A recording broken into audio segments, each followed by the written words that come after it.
Good morning everyone. आज के lecture पे हम डिस्कस करेंगे the stresses in bituminous pavements and maintenance methods. General type of the stresses in bituminous pavements are. तो हमने इससे पहले वाले आर्टिकल पे या जो इससे पहले वाले लेक्चर पे डिस्कस करा था localise D stresses in the flexible payments. ठीक है, और इस लेक्चर पे हम बात करेंगे common type of de-stresses in the bituminous pavements that develop on relatively long road stretches are presented here. सबसे पहले है रेवलिंग। ठीक है, रेवलिंग क्या होता है इसके बारे में पढ़ेंगे। रटिंग फेलियर, कोरुगेशंस क्या है, एज ब्रेकिंग क्या है, alligator cracking, wavy surface, shear failures and the reflection cracks. Now the revealing. On some road stretches with premixed bituminous surfacing, progressive disintegration of the surface may occur due to the bitumen binder failing to bind the aggregates. This results in the aggregates of the surface getting gradually loosened from the surface due to the moving traffic. This type of pavement distress is called the raveling. ठीक है, तो revelling क्या है? एक तरीका payment D stress है। Revelling एक तरीका क्या है? पेमेंट डी स्ट्रेसेस है। तो होता क्या है, जो प्रीमिक्स बिटुमिनस सरफेसिंग है उस पर प्रोग्रेसिव जब भी डी इंटीग्रेशन होना शुरू होता है तो सरफेस में occur due to the bitumen binder failing to bind the aggregates. जो बिटुमिन बाइंडर है वो एग्रीगेट्स को बाइंड नहीं कर पाता है, जिसकी वजह से एग्रीगेट सरफेस क्या होते हैं, लूज होने शुरू हो जाते हैं। तो इस तरीके के स्ट्रेसेस की वजह से जो ये पैटर्न फॉलो हो रहा है वो रेवेलिंग है। Ravelling may be caused due to the one or more of the following errors that could have occurred during the construction process of the bitumen pavement surfacing. तो रेवलिंग किसकी वजह से हो रहा है? तो उसके लिए ये सारे कॉजेज हैं। Construction during wet weather condition leading to improper coating of the aggregates by the bitumen binder, या फिर stripping of the binder content from the aggregates। तो वेट वेदर कंडीशन में जब हम कंस्ट्रक्शन करते हैं तो उसकी वजह से जो बाइंडर कंटेंट है, जो बिटुमिन है, वो एग्रीगेट को अच्छे से बाइंड नहीं कर पाता है, या फिर जो है जो बाइंडर है वो एग्रीगेट को क्या करता है, छोड़ने लग जाता है, स्ट्रिपिंग करने लग जाता है। तो उसकी वजह से जो है जब इसको प्लेस कर देंगे तो एग्रीगेट्स लूज होना शुरू हो जाता है, उसको रेवलिंग कहते हैं। Delayed rolling after the bituminous mix has cool down. जैसे हमने हॉट मिक्स करा, ठीक है, मिक्सिंग करने के बाद अगर जो रोलिंग है वो तुरंत ना हो, ठीक है, इमिडिएटली ना करें, डिले कर रहे हैं इस पर, तो क्या होता है इससे resulting in the porous surface due to inadequate densification of the layer. जब बिटुमिन जो हॉट बिटुमिन मिक्स है वो अगर कूल डाउन हो जाए, ठीक है, कूल होने के बाद अगर उस पर हम रोलिंग शुरू करें तो रोलिंग करने पे उसका एडुकेट डेंसिफिकेशन नहीं हो पाता है। Now insufficient binder content in the mix. अगर जो बिटुमिनस मिक्स है उस पर बाइंडर कंटेंट क्या है, कम हो, तब भी ऐसा हो सकता है। और improper gradation of the aggregates और segregation of the mix during laying resulting in open graded mix. Now remedial measure for this. At the initial stage of the revealing, the remedial measures or treatment is relatively simple.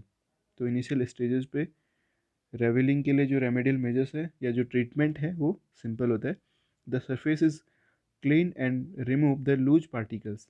सबसे पहले हम surface को clean करेंगे, ठीक है, by the high pressures.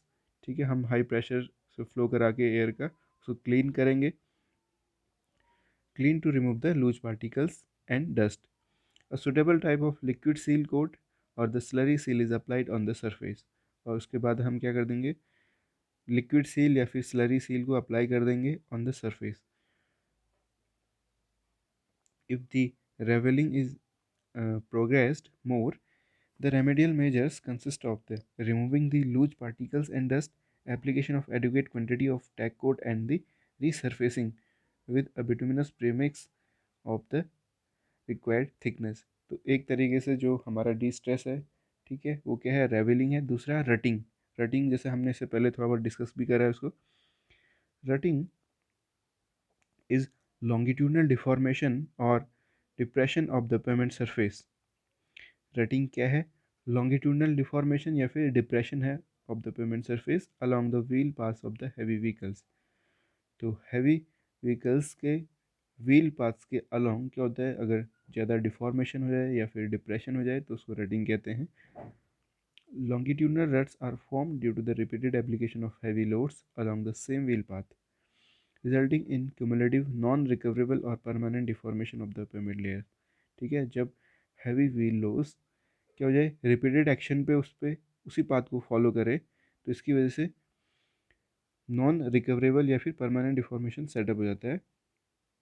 तो including the subgrade and the one or more payment layers. ठीक है, ये जो रटिंग है सबग्रेड या फिर जो पेमेंट लेयर्स है उस पर देखा जाता है। फॉर्मेशन ऑफ सैलो रट्स में ऑल्सो भी ड्यू टू डेंसिफिकेशन और कंसोलिडेशन डिफॉर्मेशन। जो सैलो रट्स फॉर्म्ड होते हैं ड्यू टू द डेंसिफिकेशन और the consolidation deformation of the surface course material और inadequate stability of the bituminous mix. Depending upon the earth width and the shape of ruts, depending upon the depth, width and the shape of ruts, it is possible for an experienced highway engineer to estimate whether the consolidation deformation has been caused in the subgrade or in the other pavement layer or in all these layers.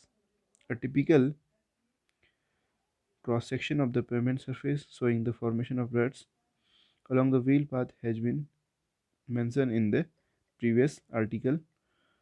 ठीक है, if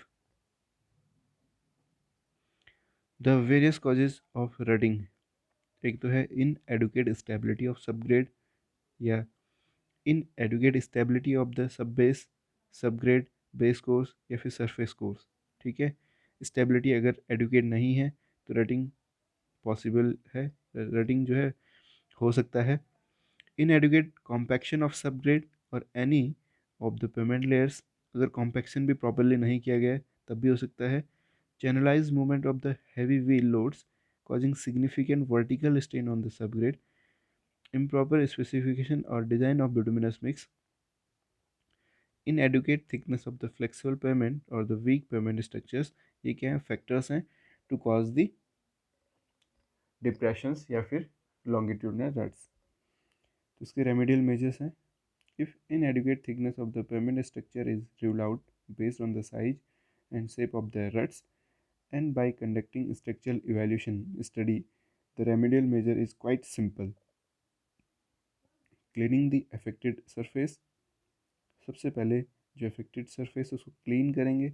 application of the tack coat covering the ruts, उस पर हम tack coat apply करेंगे। Filling the ruts using other dense graded bituminous mix या open graded premix followed by the seal coat, उसके ऊपर फिर से सील कोट यूज करेंगे। Compaction by the rolling and providing a thin bituminous surfacing course to achieve good quality riding.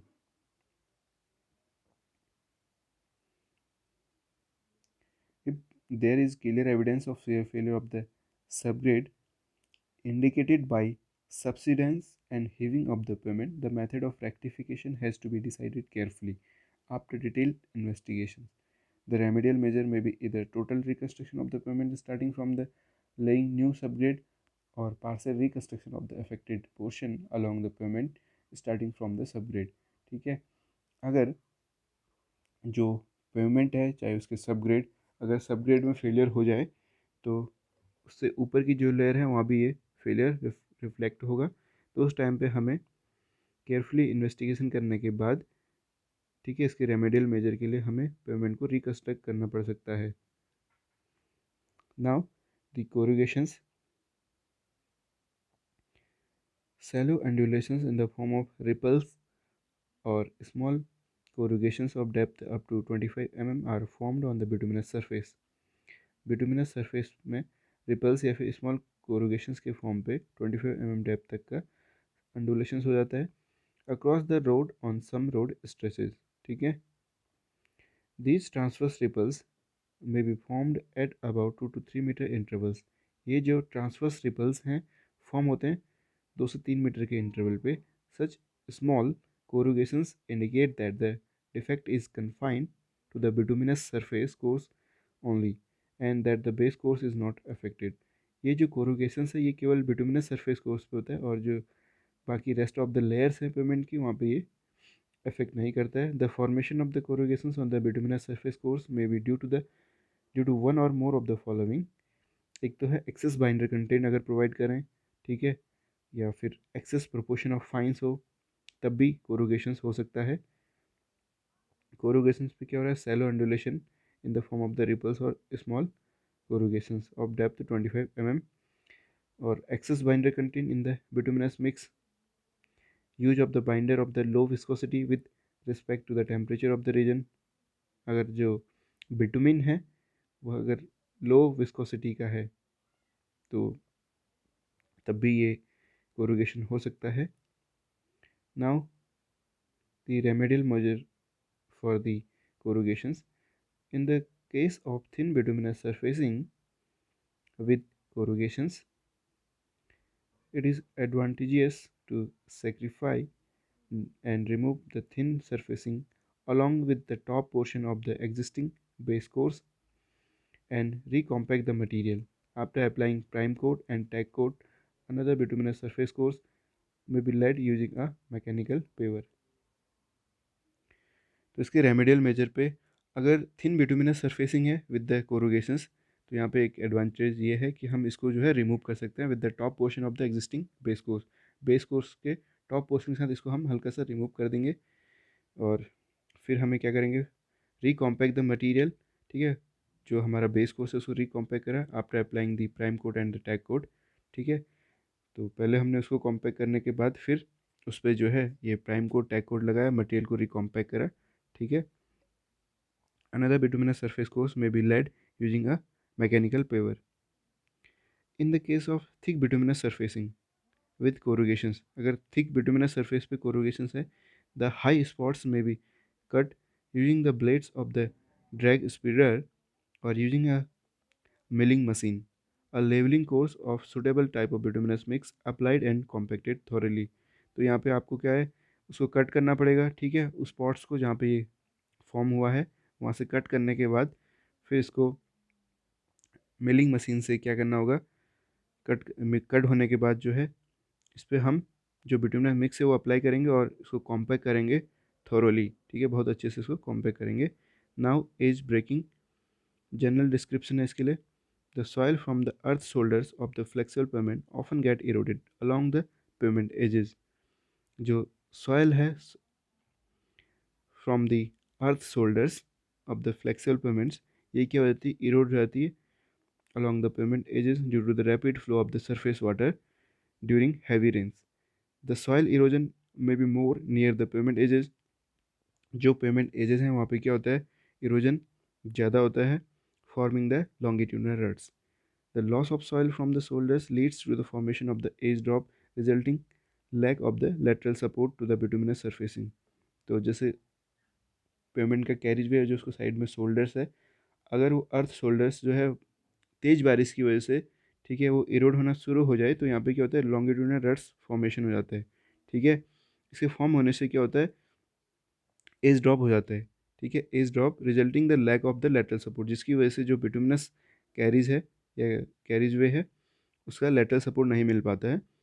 Breaking up the breaking up of the edges of the pavement layers में take place in such circumstances mainly due to inadequate lateral support to the pavement edges।